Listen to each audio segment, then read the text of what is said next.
देखिए भगवान के नाम का कीर्तन करता क्या है, कहते हैं कीर्तन जो है वो पापों का कर्तन करता है। कर्तन मतलब काटता है। तो जीवन में जितने पाप है, और देखिए हम लोग ये सोचते हैं कि इस जन्म में तो महाराज हमने कोई पाप ही नहीं किया, फिर कौन सा पाप काटना है ना। याद रखना, जाने अनजाने में पाप होते रहते हैं, आप करिए ना करिए, है ना। जैसे आप भोजन बनाइए, उस वक्त तो सब्जी में कितने सारे जीव होते हैं, बिना चाहे उनको मारना पड़ता है ना। और या कि आप झाड़ू मारिए तो झाड़ू के माध्यम से कितने जीव मर जाते हैं, ऐसे चलते वक्त कितने जीव मर जाते हैं, है ना। तो ये हिंसाएं होती रहती है, मुख से बोलते वक्त भी कई जीवाणु मर जाते हैं। इसलिए देखिए जब जैन मुनि इत्यादि होते मुख पे पट्टी बांध कर रखते हैं कि भैया वो जीव हिंसा ना हो। तो हिंसा होते रहती है। और धर्म क्या है, कहते हैं अहिंसा परमो धर्म। परम धर्म है अहिंसा। जीवन में हो सके हिंसा ना हो, है ना। जो काम प्रेम से हो सकता है भैया, उसके लिए फिर किसी के लिए हिंसा करने की आवश्यकता नहीं। प्रेम में इतनी शक्ति है कि लोगों ने यहाँ तक कह दिया कि God is love and God love is God, है ना। प्रेम ही परमात्मा है, परमात्मा ही प्रेम है। भगवान कौन है, कहते हैं हरि व्यापक सर्वत्र समाना, प्रेम ते प्रगट हो ही मैं जाना। भगवान प्रेम से प्रकट हो जाता है। प्रकट होने का मतलब क्या होता है, जैसे दूध में घी है पर क्या आपको दिख रहा है, अब उसको प्रकट करना पड़ता है। प्रकट करने का एक प्रोसेस है कि आप उसको दही जमाइए, उसको बिलोइए मथनी से, फिर वो मक्खन निकलेगा, गर्म करिए, घी बनेगा। है इसमें घी, लेकिन वो हमको दिख नहीं रहा है। ठीक इसी प्रकार परमात्मा सर्वत्र है, लेकिन आपको हमको दिखते नहीं। क्यों? क्योंकि हमने वो प्रोसेस नहीं किया। वो प्रोसेस का नाम है पूजन। इस तरीके से भगवान प्रकट हो जाता है। बाकी ये नहीं कि भगवान को कहीं आना है या भगवान को कहीं जाना है। भगवान कहते हैं सर्वत्र और समान रूप से है। ऐसा नहीं कि कहीं कम है कहीं ज्यादा है, कि मंदिर में ज्यादा भगवान है या घर में कम है, ये नहीं। अगर भाव है तो परमात्मा सर्वत्र है, जहाँ ढूंढो वहीं भगवान। और इसलिए कबीर बाबा कहते हैं कि मुँह को कहाँ ढूंढे रे बंदे, मैं तो तेरे पास में, ना मस्जिद में ना काबे कैलाश। भगवान मंदिर मस्जिद, अगर प्रेम नहीं है तो मंदिर में भी लोग जीव जब जाते हैं उनको पूछो क्या देखा भैया, कहा भैया मूर्ति बड़ी सुंदर है। बोले भगवान थे? बोले नहीं, भगवान नहीं, मूर्ति थी अच्छी पत्थर की, वो बड़ी अच्छी लगी। तो मतलब वहां जाकर के भगवान नहीं दिखे होंगे, है ना। और जिनको दिखना होता है वो ऐसे गंगा नदी के किनारे जाके ये एक पत्थर उठा के ले आए, बोले देखो ये भोलेनाथ है, नर्मदेश्वर महादेव की जय। तो ये नर्मदेश्वर है, और पूजा करने लगे, भगवान ने कल्याण किया। जो दर्शन है, इसलिए कहते हैं पूजा पाठ करने से दर्शन आता है। दर्शन मतलब देखने की विधा समझ में आ जाती है। पहले लोग मूर्ति देख लेते हैं पर भगवान नहीं दिखते, और जब हम भगत बनने लगते हैं फिर हमको भगवान दिखने लगते हैं कि नहीं नहीं नहीं, ये पत्थर नहीं है भैया, ये तो हमारे भोलेनाथ है। वो नदी गंडकी नदी से ले आई, नर्मदेश्वर महादेव है। तो इस प्रकार कहने का अभिप्राय ये है कि हृदय में भाव है तो परमात्मा है, हृदय में भाव है तो कथा है, हृदय में भाव है तो ब्राह्मण है। तो हमारे यहाँ ब्राह्मणों को सत्कार दिया जाता है कि अरे नहीं पंडित जी उम्र में छोटे हैं भले, लेकिन पंडित जी। क्यों पंडित जी? क्योंकि भगवान की सेवा कर रहे हैं। तो ये क्यों? ये भाव की प्रधानता। अगर भाव है तो भगवान है, परमात्मा है। और भाव से भगवान कहते हैं भैया भाव ही बस सार है। जीवन में केवल भाव ही सार है। भाव से मुझको भजे जो, उसका बेड़ा पार, है ना। उस जीव का बेड़ा पार हो जाएगा जो भाव से भगवान का भजन करेगा, है ना। इसलिए संत गाते हैं कि हरि का भजन करो, हरि है तुम्हारा, है ना। जगत में सच कहा जाए तो सब लोग कुछ समय के साथी हैं। जितने आपको हमको मिले हैं या जितने मिलेंगे, वो कुछ उनके लिए भगवान ने एक टाइम टेबल सेट करके रखा है कि ये इतने समय तक पिताजी होंगे, इतने समय तक जीवन में माताजी साथ देंगे, इतने तक पत्नी, इतने समय तक बच्चे। अंत में कौन जाएगा? कहते अंत में आपका पुण्य जाएगा। आपने जो पुण्य किया, आपने अपने लिए कितना जप किया, सेवा किया, तप किया, सुमरण किया, वो साथ जाएगा। तो आप एक ग्रंथ आपको पता होगा, ग्रंथ का नाम है रामचरितमानस। सुना है आपने? रामचरितमानस के रचयिता कौन है? तुलसीदास जी महाराज। पूरी रामचरितमानस आपने कभी राम कथा सुनी है? पूरी न सुनी होगी। 9 दिन की राम कथा होती है। पूरी कथा लिखने के बाद गोस्वामी जी कहते हैं भैया कि एहि कलि काल न साधन दूजा, जोग यज्ञ जप तप व्रत पूजा। कहते दूसरा कोई साधन नहीं। जो करिए, यज्ञ करिए, जप करिए, तप करिए, व्रत करिए, पूजा करिए, कोई साधन नहीं है। क्यों? जल्दी नहीं दिखेंगे, क्योंकि अशुद्धि आने लगी। योग करने में भी कहते हैं ये शरीर स्वस्थ होना चाहिए, है ना। एक आसन पे बैठ करके परमात्मा का ध्यान करिए, श्वास को रोक करके, ये सब संभव नहीं है। यज्ञ करने के लिए सामग्री पूरी तरह शुद्ध चाहिए, है ना, और उसका भी एक विधान है, कहते हैं वो भी शुद्धता नहीं है। जप करने में भी कहते हैं मन लगना चाहिए, है ना। कहते हैं भैया माला तो कर में फिरे, है ना, माला तो कर में फिरे और जिह्वा फिरे मुख माही, अब मनवा तो चहुदिश फिरे और ये तो सुमिरन रहा है। कहते हैं जो मन जो चारों तरफ फिर रहा है ये स्मरण नहीं है, मन भगवान में लगना चाहिए और तब जाके स्मरण होगा। इसलिए हमारे यहाँ गीत गाते हैं, सांसों की माला में सुमिरू मैं सीताराम। इसलिए कहते हैं भैया एक तरीका संतों ने बताया कि जब याद आया परमात्मा जी तो श्वास श्वास में हरि भजो और वृथा श्वास जनी खोल, है ना। श्वास श्वास में भजने का प्रयास करो, सांस में जो आपकी इष्ट है उनका नाम श्वासों में, है ना। श्वास श्वास में हरि भजो, जो सोचते बुढ़ापे में भजन करेंगे, है ना। जरूरी नहीं है कि हम लोग बुढ़ापा देखें, है ना, कब तक शरीर मिला है कोई गारंटी नहीं है। इसलिए क्या करिए, श्वास श्वास अभी से स्मरण चालू करिए। इसलिए भजन गाते हैं लोग भाव से, भजन करो भरी जवानी में बुढ़ापा किसने देखा है, भजन करो भरी जवानी में बुढ़ापा किसने देखा है। बुढ़ापा का कोई भरोसा नहीं, इसलिए श्वास श्वास में हरि भजो वृथा श्वास जन खोय, ना जाने इस श्वास की आवन हो या न हो, न जाने पुनः आए या न आए। इसलिए भगवान की कथा अगर मैं विस्तार में बताऊं तो कहते हैं 1 महीना लग जाएगा कथा करते करते, है ना। संक्षेप में सुनिए, कम समय में भगवान की महिमा जान जाइए। भगवान की कथा क्या है? 5 अध्याय की कथा है। पहले अध्याय में भगवान की कथा की महिमा बताई कि भगवान की कथा की उत्पत्ति कहाँ से हुई और किस प्रकार से भगवान की कथा का प्रचार हुआ। कथा कभी आपने सुना है? कुछ याद है? भगवान की कथा कुछ याद है? किसकी कथा है?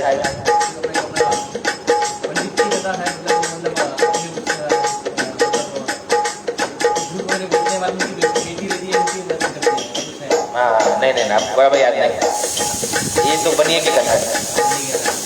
चलिए ध्यान से सुनिए, एकदम संक्षेप में आपके मन में बैठ जाना चाहिए कथा। पहले अध्याय में भगवान के कथा की महिमा बताई, है ना। कथा प्रारंभ हुई, एक दाने मिषारण्ये ऋषिया शौनकादया पप्रक्षुर मुनया सर्वे सूतौ पौराणिकौ खलु। नैमिषारण्य तीर्थ में शौनक आदि 88,000 ऋषि मुनि एकत्रित होकर के और विचार करते हैं कि जब घोर कलयुग आएगा सभी दुखी होंगे, है ना। कलयुग में सब दुखी है। कैसा दुख? कहते हैं कोई तन दुखी, कोई मन दुखी, कोई धन बिनु रहत उदास। कोई तन से दुखी, कोई मन से दुखी, कोई धन के बिना दुखी, है? और थोड़ा थोड़ा सब दुखी। ऋषियों ने चिंतन किया, सभी लोग थोड़ा थोड़ा दुखी है साहब इस युग में। देखिए जैसे विद्यालय में हम जाते हैं तो विद्या प्राप्त होती है ना, वैसे संसार का नाम है दुखालय, है ना।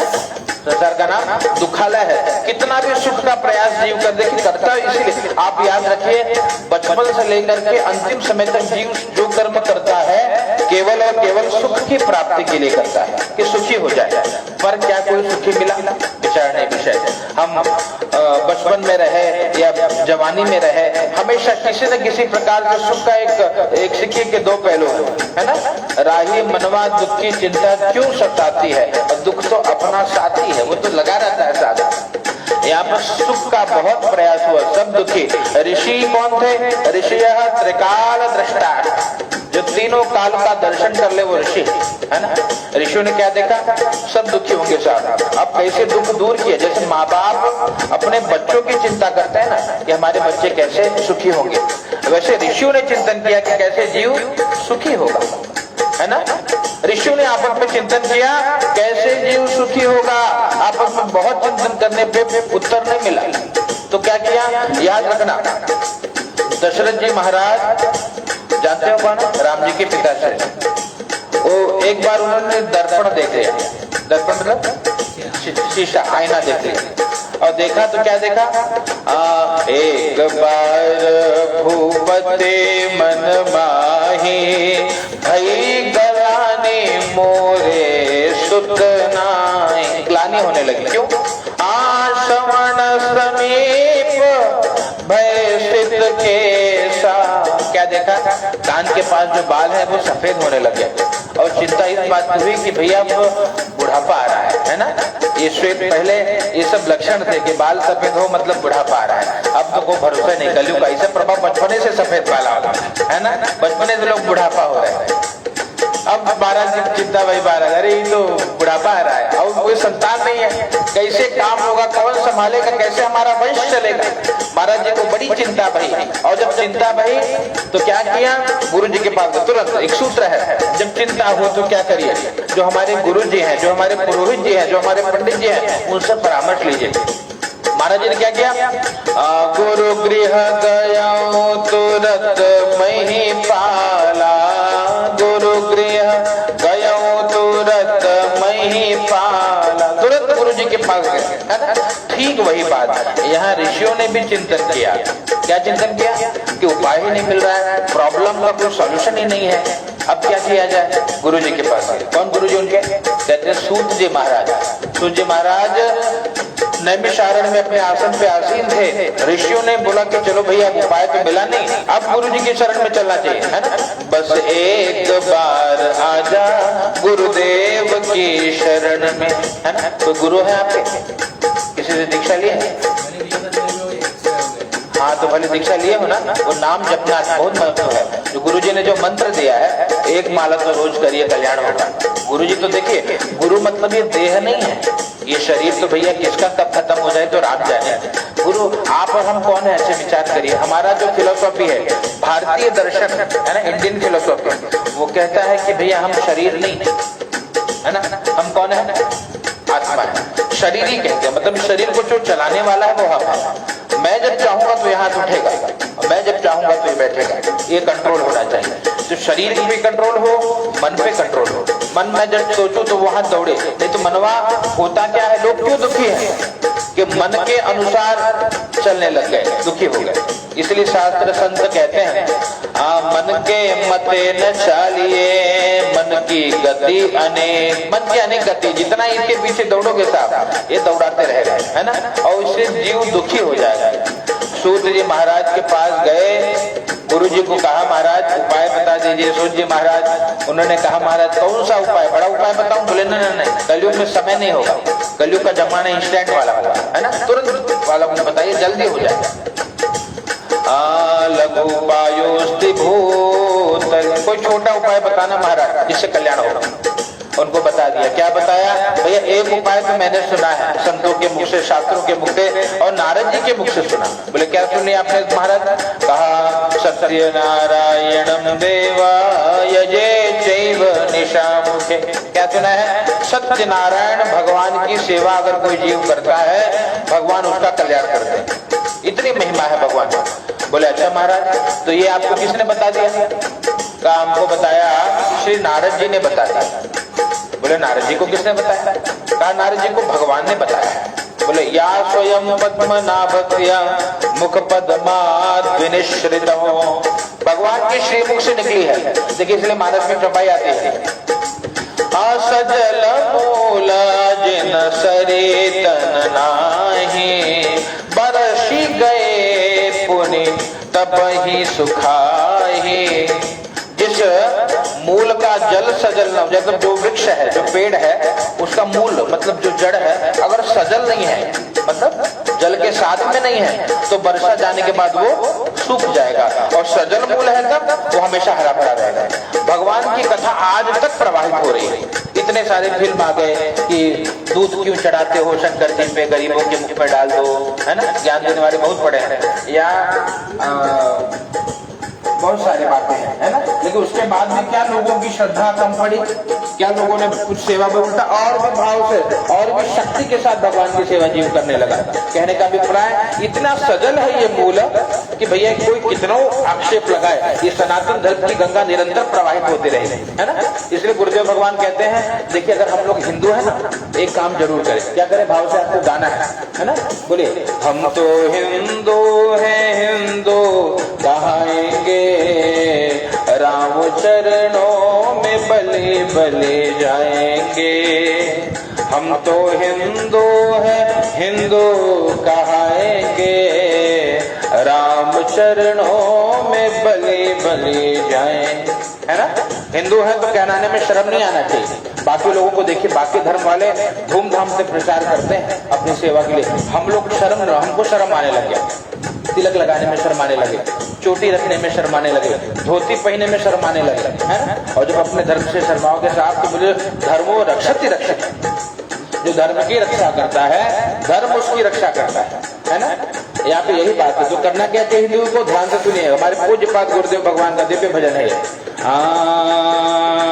गीता रामायण भागवत सुनेंगे हम, है ना। गीता सुनिए, कभी घर में बैठा कर गीता सुनिए, बच्चों को बुला करके रामायण की चौपाई पढ़ाइए, है ना। क्या सिखाना है बच्चों को?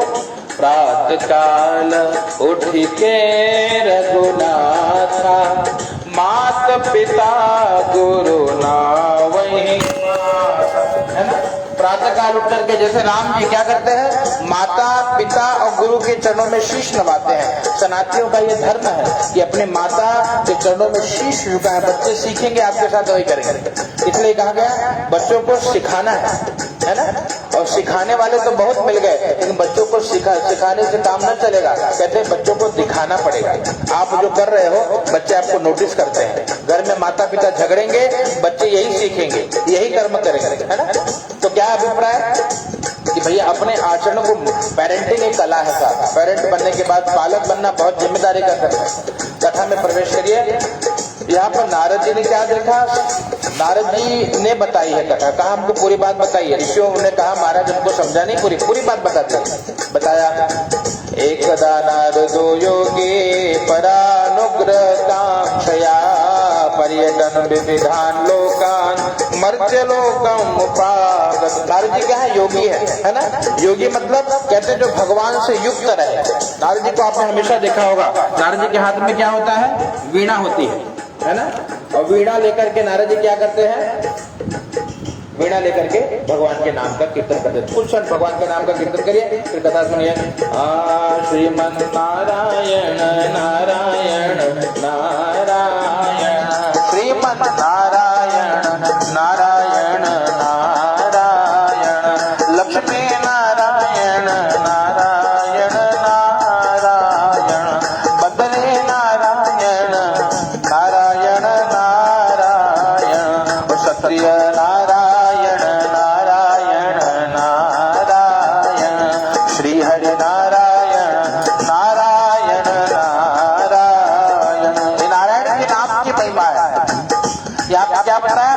भगवान के नाम का कीर्तन करते हुए श्री नारद जी अनेक लोकों में भ्रमण करने के बाद और फिर मर्त्यलोकमुपागतम्, मृत्युलोक में आया है। और मृत्युलोक में आने के बाद अनेक लोकों में गए तो सब ठीक ठाक था, कोई दिक्कत नहीं। जब नारद जी मृत्युलोक में प्रवेश करते हैं भैया तो सबको दुखी देखते हैं, है ना। हमको लगता है कोई सुखी नहीं है, लेकिन याद रखना कि हमको ये लगता है, हम लोग इस गलतफहमी में जीते कि सारा दुख हमारे साथ ही है, बाकी सब सुखी है। लेकिन जब उनके घर में झांकेंगे तो उनके साथ में वही समस्या है, वो भी दुखी है ना। दुख के कारण आप जानते हैं अनेक प्रकार है, क्लेश जो है अनेक प्रकार। अब नारद जी ने जब सबको दुखी देखा तो नारद जी को बहुत पीड़ा पड़ी, है ना। संत कौन?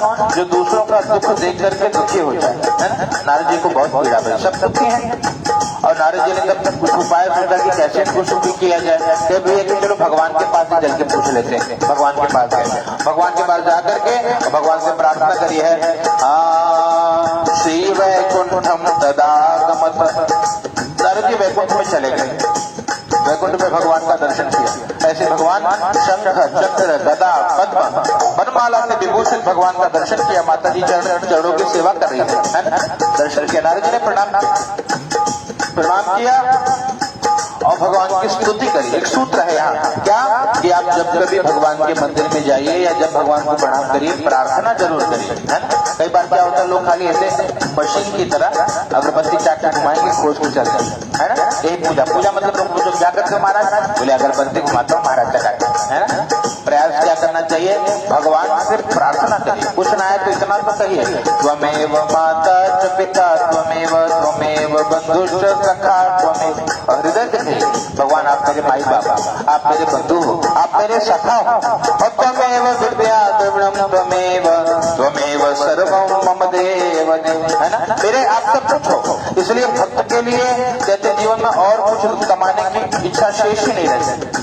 नहीं तो आप ये विचार करके देखिए, जो इच्छाएं है ना कृष्णा, ये व्यक्ति को कभी सुखी होने नहीं देगी भैया। आपके पास एक बंगला हो या आपके पास 100 बंगले हो, है ना, वो कितना हो वो व्यक्ति कभी शांत नहीं होगा। ये जितना बढ़ाते जाओगे, कहते हैं जिमी प्रतिलाभ लोभ अधिकाए, जितना जितना मुनाफा होगा साहब उतना लालच बढ़ते जाएगा, है ना।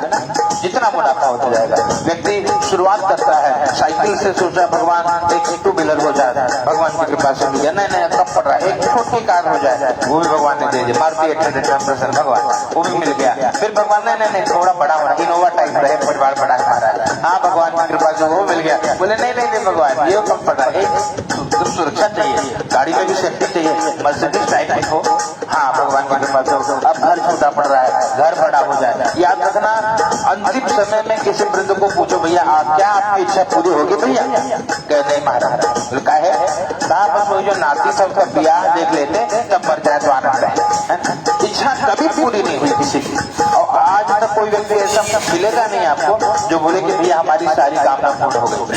कौन मिलेगा, कुछ मिलेंगे। कहाँ मिलेंगे, जब आप जाओगे गंगा के किनारे, है ना। सबसे अमीर आदमी अगर आपको ढूंढना है, आपकी दृष्टि में सबसे अमीर कौन है बताइए, आपकी दृष्टि में जो अमीर है, जो सबसे धनवान है, कौन है वो धनवान, अंबानी जी, है ना। जाके पूछना क्या इतना बहुत है आपके पास, तो बोलेंगे नहीं कम है, वो उसको देखो बिल गेट्स है। अब आजकल मैं वो कौन बहुत बड़े हैं, धुरंधर आते जा रहे हो, जुकरबर्ग के पास है, ये सब ज्यादा पैसे, हम गरीब है साहब, हमसे क्या बात है ना, वो भी गरीब। और अगर आपको सचमुच अमीर ढूंढना है तो आप कभी चले जाइए किसी वृंदावन में चले जाइए, है ना, कभी कहीं चले जाइए, किसी तीर्थ में चले जाइए, वहाँ कोई बाबा मिलेगा, है ना। बाबा को बोलो कि भैया कुछ आपको चाहिए क्या, बोले नहीं बहुत है मेरे पास। बोले क्या बात कर रहे हैं, क्या है आपके पास, बोले भैया कुछ चाहिए आपको चाहिए तो दूं, आइए प्रसाद आ जाइए, हमारे यहाँ सब है हमारे यहाँ। बोले तो महाराज आपको क्या चाहिए, बोले नहीं एक चीज देखो सूख रही है, लंगोटा, एक लंगोटा धो के सुखाए एक महीने है, ये हमारी प्रॉपर्टी, इससे ज्यादा प्रॉपर्टी चाहिए नहीं हमको, हमारे पास सब है ना।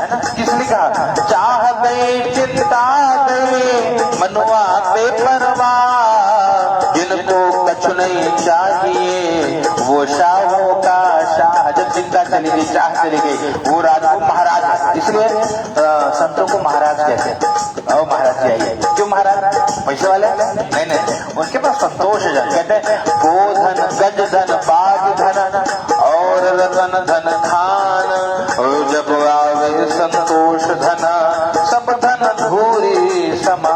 जब ऐसे में संतोष आ गया ना, नहीं इतना बहुत है, परिवार को 2 वक्त की रोटी मिल जाती है और सब चकाचक नींद आ रही है, कोनो इंसुलिन न चुकना पड़ रहा है खाने में, शरीर भी फिट है, तो भैया हम तो बहुत स्वस्थ हैं भगवान की कृपा से।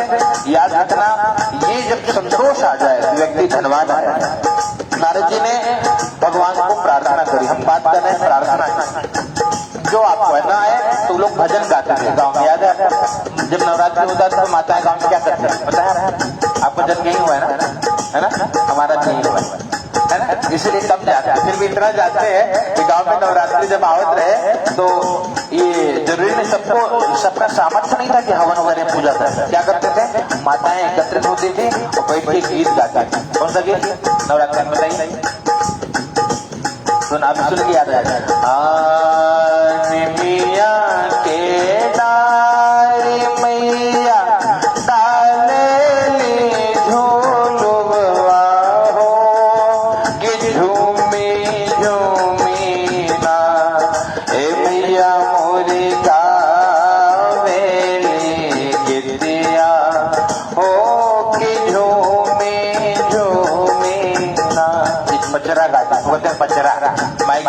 के ऐसे बछड़ा गाते थे, जय माई कल्याण कर। और इस प्रकार से देखिए ये प्रार्थनाएं हैं जो अपनी भाषा में, अब जरूरी नहीं कि आपको संस्कृत आए तभी भगवान आपसे प्रसन्न होंगे, आवश्यक नहीं है।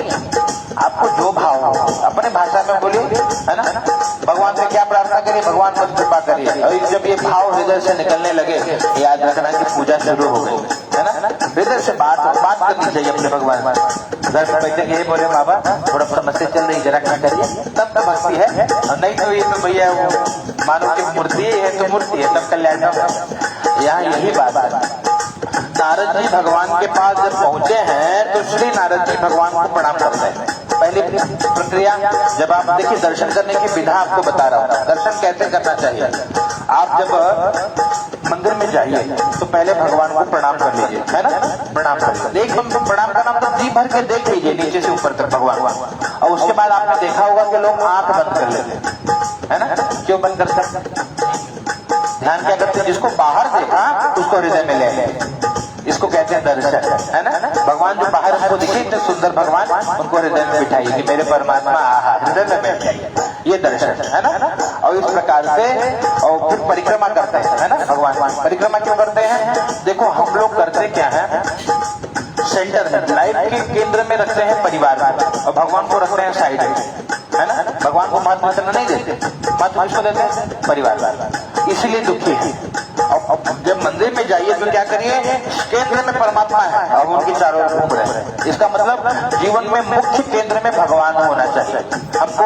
और प्रयास क्या हो, हमारे तन से, मन से, धर्म से, कर्म से, वचन से भगवान दिखे रहे, ये भाव हृदय में दृढ़ करना चाहिए। और भगवान को जब हम केंद्र में लेके चलेंगे तो पूरे जीवन की गाड़ी को भगवान संभाल के रखेंगे। इस भाव से दर्शन पूजन करना चाहिए।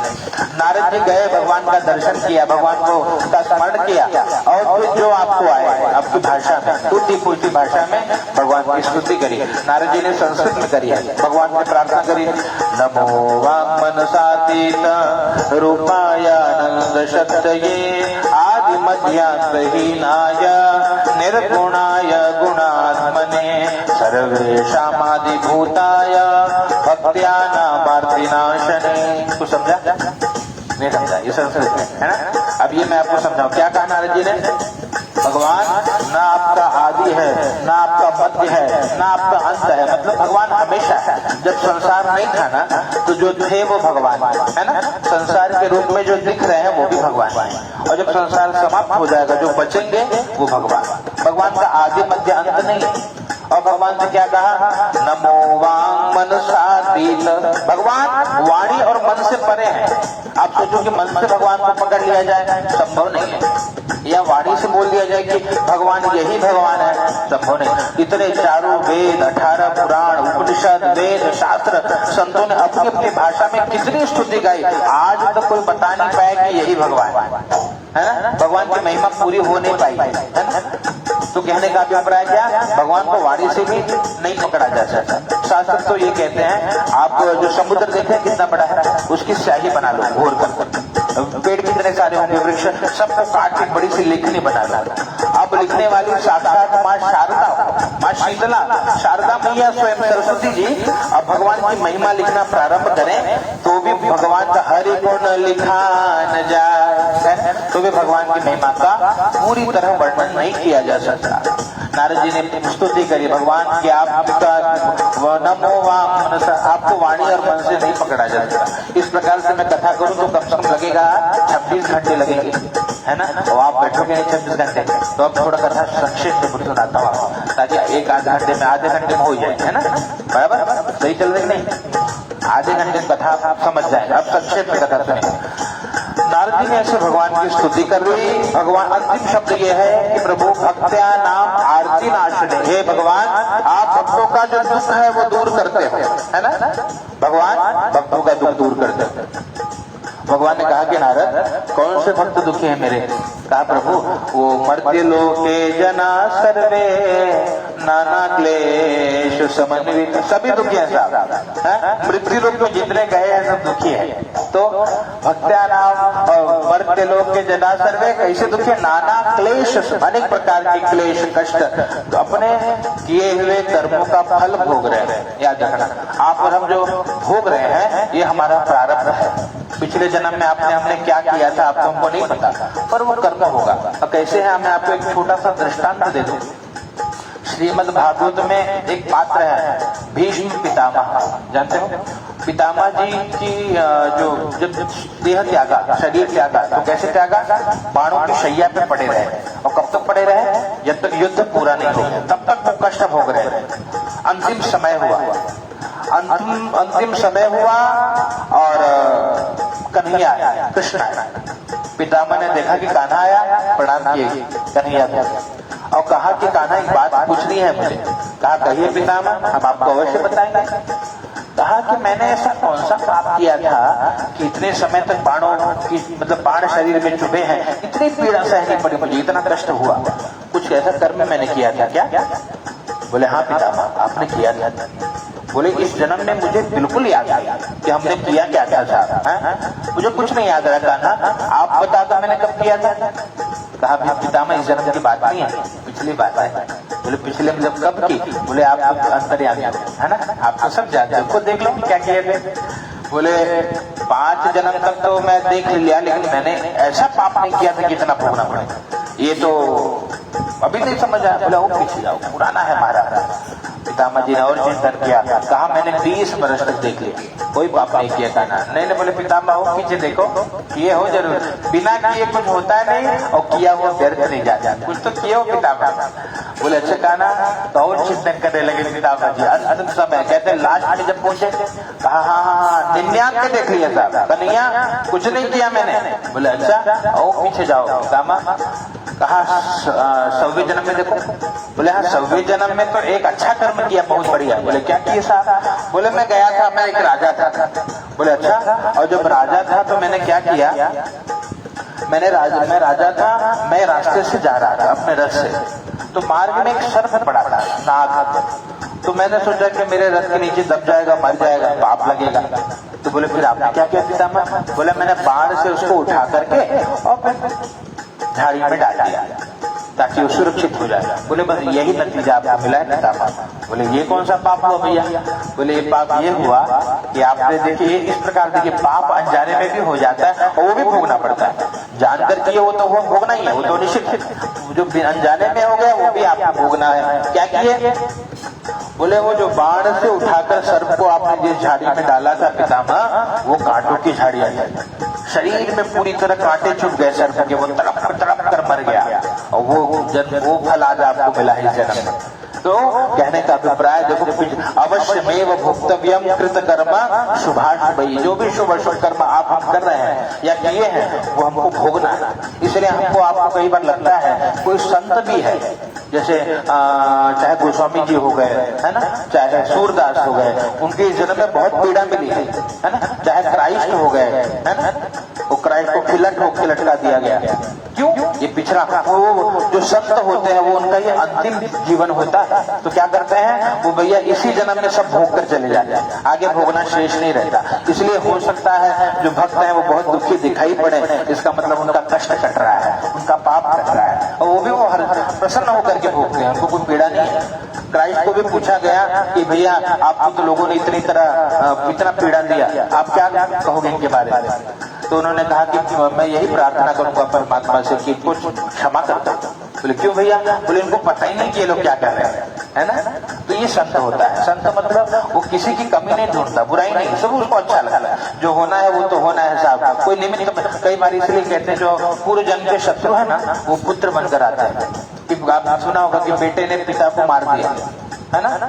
ये सब क्यों है? ये पिछले जन्म के शत्रु हैं, इस जन्म में हिसाब पूरा कर रहे हैं। तो इस प्रकार सबको हिसाब पूरा करना है। साहब पता नहीं आपका रिश्तेदार ही कोई हो और आपका पिछले जन्म का शत्रु हो, तो इसी प्रकार वो अपना बदला ले ले, तो भोगना तो सबको है। नारद जी ने यही कहा, भगवान सब दुखी है, उपाय बताइए। भगवान ने कहा नारद जी एक सरल उपाय मैं आपको बता रहा हूँ, सत्य नारायण मेरा एक रूप है, जो इस व्रत को कर लेगा ना उसका कल्याण होगा। कई बार लोग ये भी पूछते हैं, जैसे कल हम कथा करेंगे, पूछा महाराज आप बताते हो कि बनिए ने वो कथा करी, वो फिर वो ब्राह्मण ने वो कथा करी, तो वो कथा कौन सी थी, है ना, जो कर ली उन लोग ने, आप तो हमको उसकी कथा सुना रहे हैं। है ना। देखिए ऐसा नहीं है, उन्होंने देखिए मैंने आपको क्या, उन्होंने सत्यनारायण भगवान के व्रत को किया, सबने क्या किया, व्रत किया है। व्रत क्या है आप जानते हो, दिन भर व्रत रहिए, जितना हो सके भगवान के नाम का जप करिए, भगवान का पूजन कर लिए, आहुति दीजिए, यही व्रत का विधान है। कथा तो आपको हमको इसलिए सुनाई जाती है कि आप हम उस कथा से प्रेरणा लेकर के जीवन को सही दिशा में ले चलते, इसलिए कथा सुनाई जा रही है। बाकी विधान यही है जो आप कर रहे हैं, उन्होंने यही किया है ना। भगवान का पूजन किया, भगवान के नाम को गाया और भगवान को प्रेम से आहुति दी, इससे कल्याण होगा। तो यहाँ पर जब नारद जी ने सुना, नारद जी बड़े प्रसन्न भये, प्रभु कहा, प्रभु आपके व्रत में तो बहुत शक्ति है, पर हमको ये बताइए कि इससे मिलता क्या है, किम फलम, पहला फल क्या है और अंतिम फल क्या है।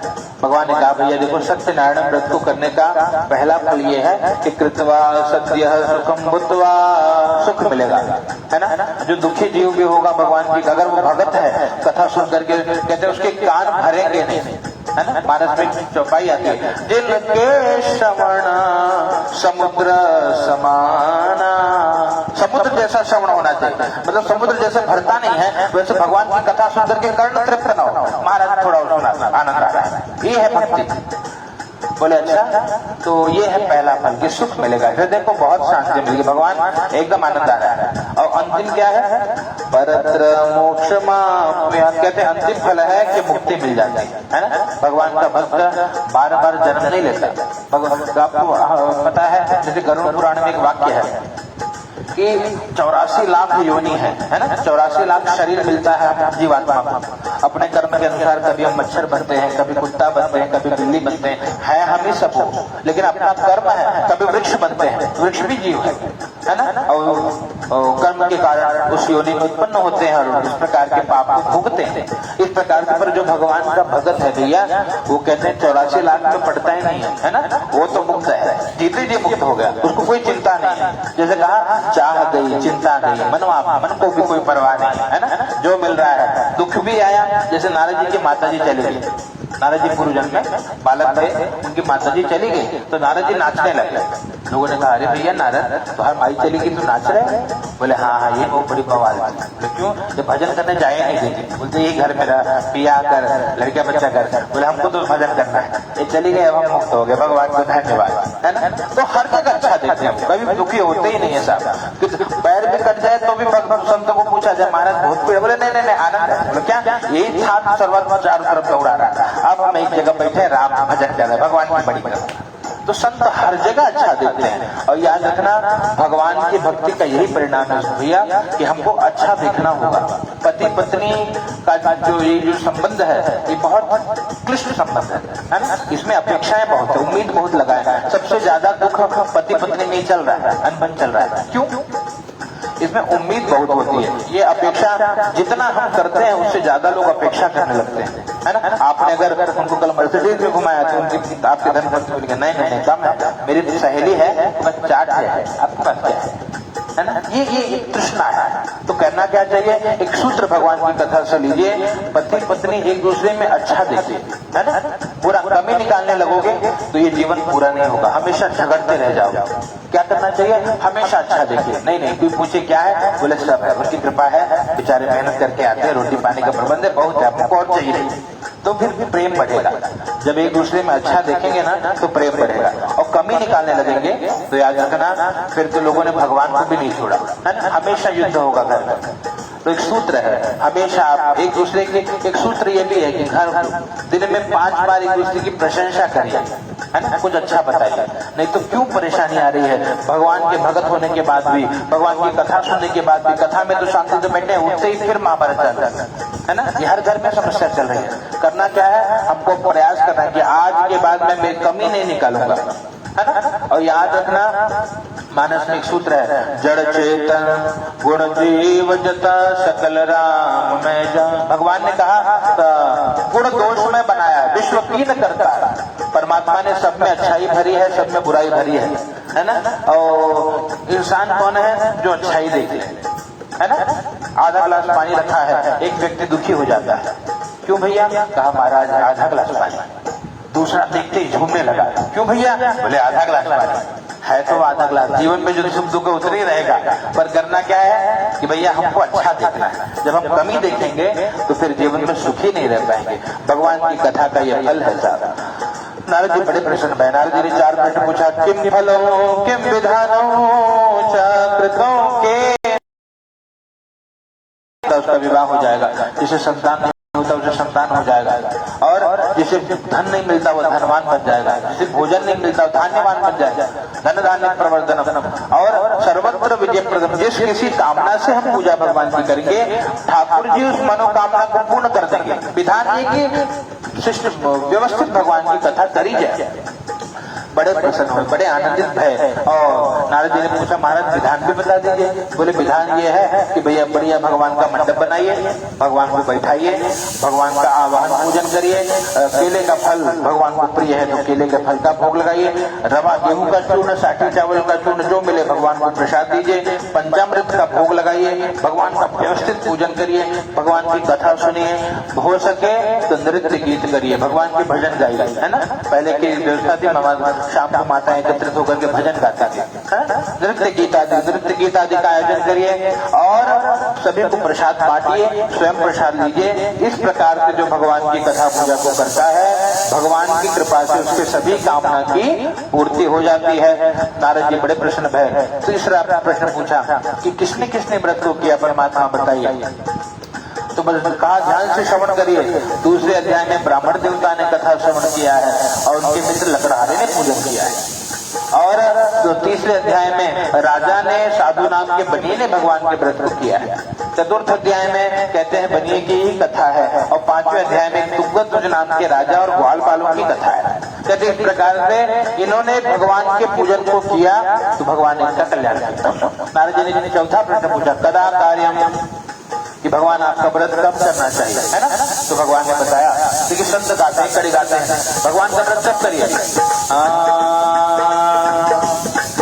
जब याद तुम्हारी आती है, मैं तेरे दर पर आता हूँ। जब याद आए, है ना, कोई दिल मूर्त नहीं देखना। और करना क्या है, अपने सुख दुख को हे ठाकुर मैं रो रो तुम्हें सुनाता हूँ, जब याद तुम्हारे आती है, मैं तेरे दर पर आता हूँ, मैं तेरे दर पर आता। जब याद आए उसी दिन भगवान का पूजन करना चाहिए, ये बताया।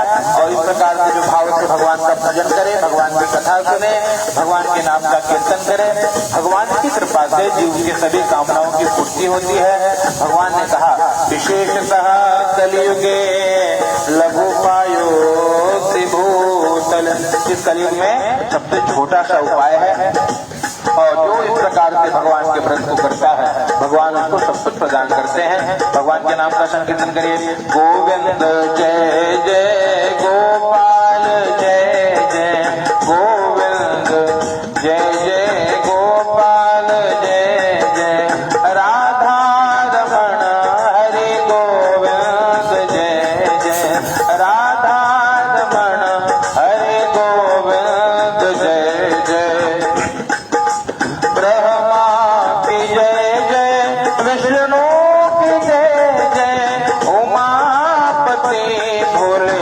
शंकर की जय जय, उमापति भोले शंकर की जय जय। भगवान की कथा सुननी चाहिए, भगवान से यही प्रार्थना करनी चाहिए कि प्रभु आप एक कड़ी गाइए साथ में, देना हो तो दीजिए जन्म जन्म का साथ, देना हो तो दीजिए जन्म जन्म का साथ। ओ मेरे सिर पर रख पनवारी, मेरे सिर पर रख पनवारी, अपने दोनों ये हाथ, देना हो तो दीजिए जन्म जन्म का साथ, देना हो तो दीजिए जन्म जन्म का साथ। सुना है हमने शरणागत को अपने गले लगाते हो, सुना है हमने शरणागत को अपने गले लगाते हो, ऐसा हमने क्या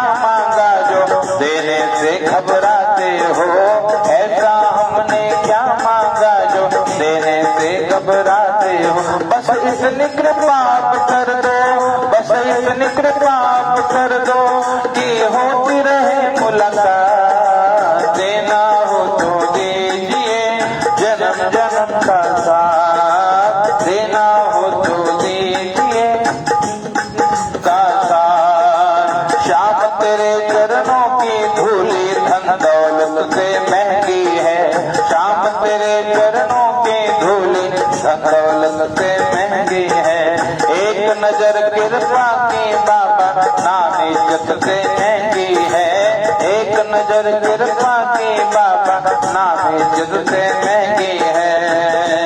ओ बस इतनी कृपा कर दो, बस इतनी कृपा कर दो कि होती रहे मुलाकात। देना हो तो दीजिए जन्म जन्म का साथ। जय जय राधा रमण हरि बोल, जय जय राधा रमण हरि बोल, जय जय राधा रमण हरि बोल, जय जय राधा रमण हरि बोल, जय जय राधा रमण हरि बोल, जय जय राधा रमण हरि बोल, जय जय राधा रमण हरि बोल, जय जय राधा रमण हरि बोल। एक बार माता जी का भजन यहाँ लगभग 100 दर्शक हमें देख रहे हैं विज्ञान के माध्यम से। माता जी का भजन करते हैं, फिर कथा संक्षेप में श्रवण करेंगे। के लिए याद रखना कि जगत में सब सुंदर है ना, लेकिन बच्चे के लिए उसकी बात सुंदर है ना। भाव से गाइएगा। नदियाँ पा सुंदर सुंदर, पर्वत पा समुंदर सुंदर, नदियाँ पा सुंदर सुंदर, पर्वत पा समुंदर सुंदर, सबका से सुंदर मोरी मैया विंध्याचल मैया, सबका से सुंदर मोरी मैया विंध्याचल मैया। हे लाल लाल चुनरी से ललकी किरनिया निकले, लाल लाल चुनरी से ललकी किरनिया निकले, जग जाने सूरज की लालैया विंध्याचल मैया, जग जाने सूरज की लालैया परमेश्वरी मैया, जग जाने सूरज की लालैया मोरी काली मैया।